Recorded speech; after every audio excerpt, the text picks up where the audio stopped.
In today's video, I've got some amazing watercolor time-saving tips that are going to get you results much faster.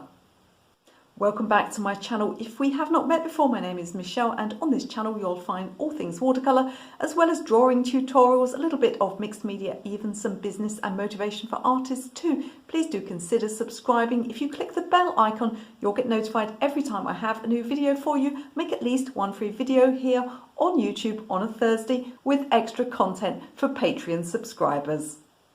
So it might seem a little bit counterintuitive to talk about saving time when it comes to creating art. After all, it should be slow, shouldn't it? It should be purposeful, and you should take as long as you need to get results. Now, I agree with all of that, but there are certain things that particularly beginners do that just waste a lot of time. Now, these two main areas of time wasting would come with disorganization and also with making mistakes, because there's nothing that takes up more of your time than making mistakes and trying to correct them. So in this video, I've got some tips for you that are going to enable you to work faster, to get better results, and ultimately to produce more art. Isn't that what we all want to do?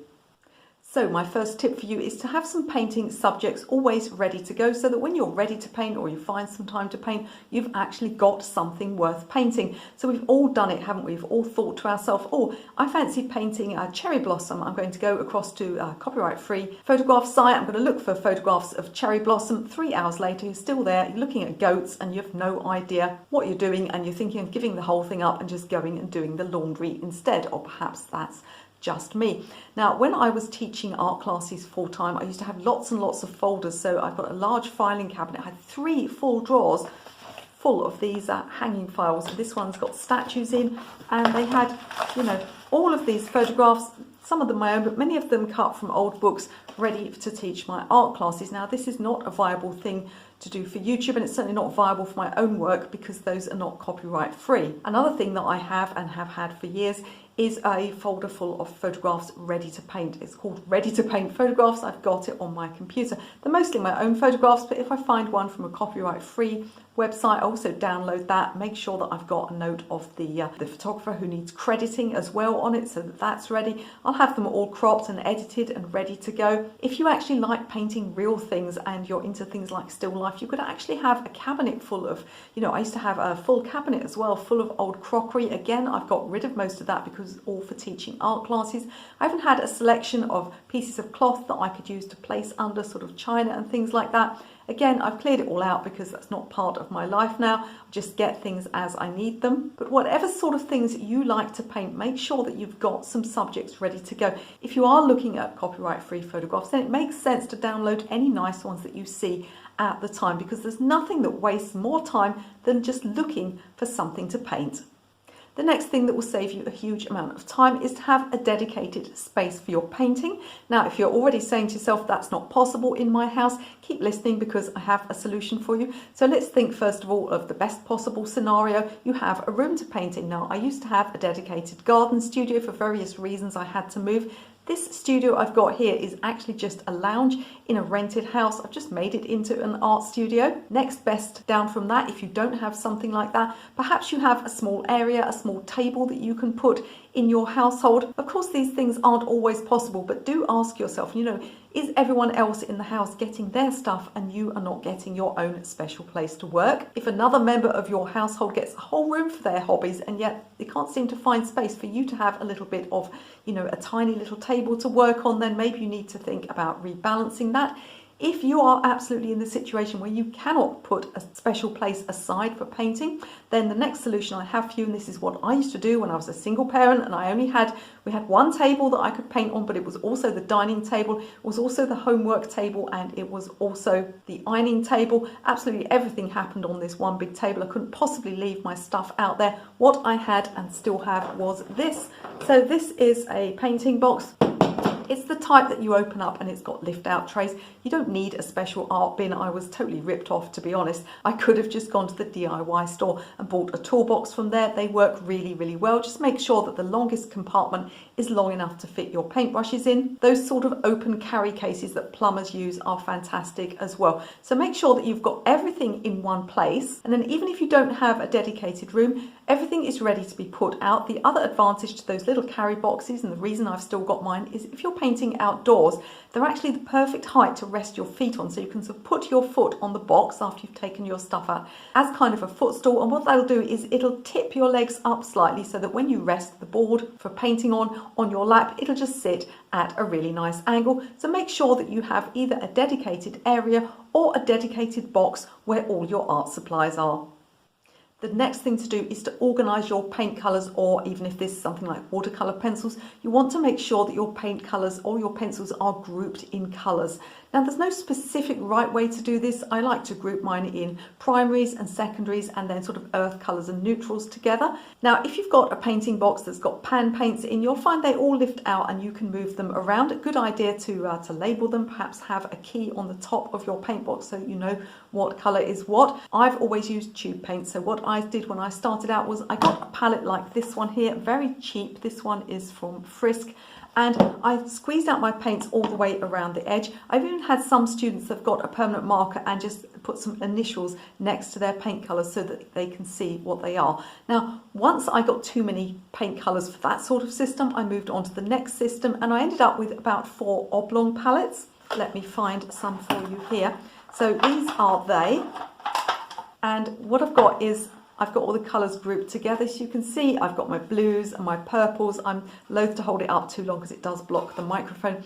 And what you can do is you can put them in order of warm to cool or cool to warm, you know, however makes sense to you. It's going to be really helpful to have those colours together. This one, for instance, has sort of yellows and browns and greens in. And the idea is that you always know what colour you're choosing. So if you've got pan paints or you've squeezed out your tube paints, you don't know what colours they are, because when a colour's squeezed out and it's dark, it's really hard to know what that colour is. And all of this is going to slow you down when it comes to your painting. So you can either label those colours, or you may find, like I found, that just putting them in order will enable you to recognise them. For instance, I used to have my blues. I'd start with, you know, the cool blues. I'd have cerulean, I'd have Prussian, I'd have phthalo.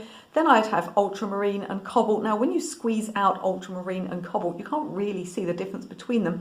But because I knew that I always put ultramarine first and cobalt second, I could recognise what colour that was. Make sure that your colours of whatever medium you're using are set out in some kind of logical order that makes sense to you. Group the colours together so you'll always know what you're reaching for. I actually have a different system these days because I tend only to paint tutorials and my own paintings, and I also have a lot more paints, a lot more tube paints, a lot more pigments. I work with a manufacturer. I get sent paints for free. I know how tough is my life. But what I do now is I actually group my colours. I actually got this idea from an art shop where I used to teach, and they would have all of their paints for workshops and they'd have them in little tubs like this. So this is just a takeaway food tub. So this one's got my cool yellows in. This one's got my pinks in. I've got about another 20 of those with all of the colours grouped together. Just enables me to find any colour that I want relatively quickly. Now, once you've organised your paints, you need to swatch them, and this is going to save you so much time when choosing which colours you're going to use in a particular painting. At the very minimum, you need to swatch simply each colour on a piece of paper so you can see what it looks like. From there, it's a good idea to swatch that colour very thickly and then go down with increasing amounts of water so you can see what the colour looks like watered down. If you think of a dark red that may become a pale pink, those colours look very, very different even within the same pigment. Again, you want to group your colours together. So here are some colour charts that I made when I was first starting to paint. So here are some blues. And if you look at these yellows, if you imagine, I remember once I was painting a daffodil and I thought, oh, I wonder which yellow I need. Straight away, I can look at that daffodil, I can look at my colour chart and I can select my colour easily. If you want to take it further than that, you can create a mixed colour chart. For instance, I've mixed yellows and blues here to create some greens. And if you find, like I did, that that system is always going down the pan because you're ending up needing to put other colours in, you know, you buy a new colour, you can't fit it in the page if you're a bit OCD like me. What I do now is I actually just swatch my single colours and I swatch them in individual pieces of paper and I put them into some pockets like these ones. These are actually brusho colours. You can see I've swatched each brusho colour, and because they lift out, I can just keep adding to that system and keep adding more. There's lots of things you can find on Amazon with plastic pockets. You always want to put them in plastic, even if you're just doing, if you've got pan paints, just making a little chart to go in the lid of your paints. You want to put some sticky back plastic or something over that, some clear plastic over it, because it's going to get splashed with paint as you're working. Colour charts are amazing and they will save you so much time. If you're enjoying this video, can I ask you please to click that like button for me. If you like, share, subscribe, or leave me a comment, it helps this channel to grow. I'm trying to get to 100,000 subscribers, and I'm so grateful to all of you who watch me on YouTube. So my next tip for you comes before you start a new painting, and that's to get everything ready, including swatching the colours that you think you will need. So take some time to look at your picture, swatch some colours and choose a basic palette to start with. Not only will this have the advantage of the fact that you'll be working in a limited palette, something I talk about all the time on this channel, so everything hangs together and is harmonious, but you're not cluttering your workspace up with hundreds of paint colours that you're not going to use. Of course, make it flexible. You know, if you choose 5 colours and then you need another 2, that's fine, just add them as you go through the painting. But if you can just start with only the things you need, it'll be really helpful. Again, if you find that you're forever having to clear up, as I used to have to when I was a single parent, I only had that one table, there are a couple of things you can do if you're painting a still life. Set it out on a wooden board or a tray so that you can lift it and remove it and sort of put it on top of the fridge or something like that. Another thing that I do at the moment, which enables me to clear up, is I have this plastic cutlery tray here. So you can see, I didn't even buy it. Somebody gave it to me because they were throwing it out. And I find it's really useful now to place all of my paints in it, especially if something's leaking. It doesn't go straight on the table. I can put that aside. The things that are in it at the moment are actually for a Patreon project that I'm doing, which is a pen and ink bird. And I know that everything that I'm using is already within that tray. So before you start, make a plan your materials, plan your colours, and set everything out. Now, there's nothing more time consuming than making mistakes and having to try to fix them. When I was teaching art classes, I used to take these, which are just scraps of watercolour paper, and throw a few of them in front of each person. They were new to the class, used to look at me and think, well, what are those for? What they're for is for trying things out. Now, it's absolutely stunning to me the amount of beginners that will just chuck things on their painting without trying them out. So they need a technique, perhaps they need a particular colour, they're not quite sure if it's going to work. Why not chuck it on my painting and ruin the whole thing? Instead, get into the habit of trying stuff out first. So whenever you're mixing a colour, swatch it first. It's going to have the added advantage that you'll then have swatches with all of the colours that you're using. If you need to adjust a colour later on by, say, glazing over the top, you'll already have a bit of that first colour dried on a piece of paper. You can then put the glaze over the top and see how that works. You can also get a colour, paint it on here, place it literally right next to the area where you're painting to see if it works, see if it needs to be lighter or darker. If you're thinking about a technique, maybe the salt would look good here. Perhaps I should scratch the paper. Always try it out on a scrap first. It's going to save you a lot of heartache, a lot of wasted time. Don't even think about putting something on your painting if you're not sure it's going to work. Now, whilst you're painting, there are times when you may need to, empty water jars or perhaps wipe your palette out or wipe the table. But when you come to the actual end of your painting, you've finished everything, I want you to go through a whole process of making sure that everything is nice and ready for next time. So not only clean everything up, also clean out your palette. That doesn't mean that you have to take the paint right out of the wells. If you've got some dried paint in there, it can be used again. That's fine, but maybe take an old toothbrush across, clean out the actual mixing wells. Make sure that everything's clean and tidy for next time, and have a look at your supplies. Before you put away something like a watercolour pencil, does it need sharpening for next time? Have you got a liner pen that you were using? It's a bit dried up. Before you put it back in that pot, throw it away. Despite being an artist, I'm actually quite into minimalism, and one of the things they talk about all the time in minimalism is managing an inventory. So the more stuff you have, the more clutter you have, the more it messes with your head. So as well as clearing up after each painting, you also want to look overall at the things that you own for your art and for your craft. Do you use them all? We all buy too many craft supplies, don't we? Just as we buy too many clothes, too many makeup, too much dried food, everything in our lives we buy too much of. And it all clutters up our houses and clutters up our brains. And think about this, your possessions actually say things to you. So if you've got a really expensive set of oil paints that you bought, and you've never actually bothered to use them or learn how to use them, that set of oil paints, every time you look at it, is saying, look how much money you wasted on me and you don't even use me.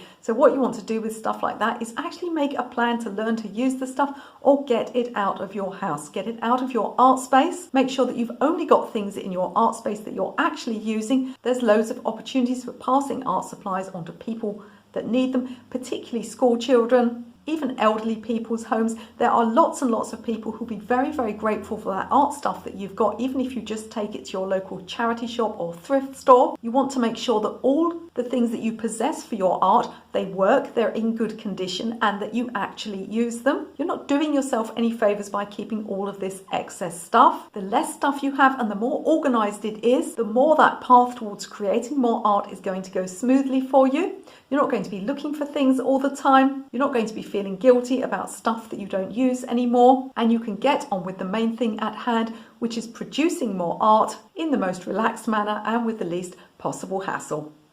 Before you leave this video, do make sure you visit the video description. There are lots of free things in there for you. There are some free downloadable PDFs. Download one of those, you'll get on my mailing list as well. Now, I'm not going to email you every day. I really don't have time, but you will get some special offers from me and just some free stuff as well that hopefully you'll get some value from and will help you with your painting journey. You can also find details in the description of all my free and paid courses. We've talked a lot in this video about how time-consuming mistakes are. And there's nothing that makes me sadder than to see somebody that's gone to the trouble of making a nice painting and their underdrawing isn't very good. There's nothing that will ruin your painting faster than a poor underdrawing, but anyone can learn to draw. Drawing issues are easy to fix. Have a look at this video. It's going to show you my 10 most common drawing mistakes. These are real things that I've seen real people do in real classes for many, many years. I'm going to show you how to fix them. You can watch that video right now.